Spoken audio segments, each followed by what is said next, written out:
Cricket ஏதாவது பாக்குறீங்களா sir? Cricket தினமும் பாக்குறேன். ஐபிஎல்ல யார் ஜெயிப்பாங்கன்னு ஏதாவது தோணுச்சா உங்களுக்கு இந்த தடவை? அது அன்னைக்கு ஆடுறத பொறுத்து.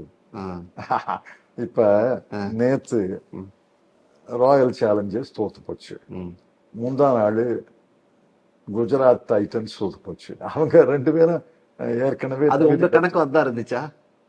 இது இந்த கடைசி நாள் சரிவு நான் எதிர்பார்க்கல. குஜராத் டைட்டன்ஸ் ஜெயிக்கும், ராயல் சேலஞ்சர்ஸ் ஜெயிக்கும் தான் நினைச்சேன்.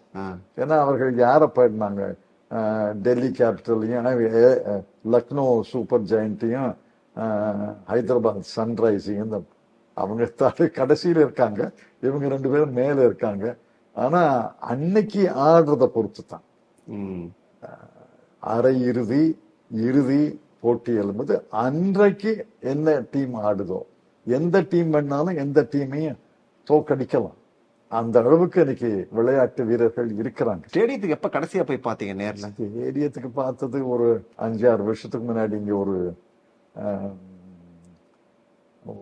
விராட் கோலி ஆடுறாருன்னு சொன்னாங்க, சேப்பாக்கத்துக்கு போய் பார்த்தேன். ஆனா வெயில் கடுமையான, அதுக்கு பிறகு ஒன்றும் போகல.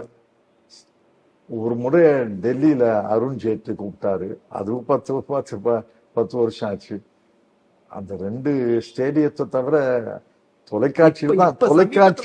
தொலைக்காட்சியில கிரிக்கெட் மேட்ச் பாக்குறது தான் அந்த விளையாட்டினுடைய நுணுக்கங்களை புரிஞ்சுக்க முடியும்.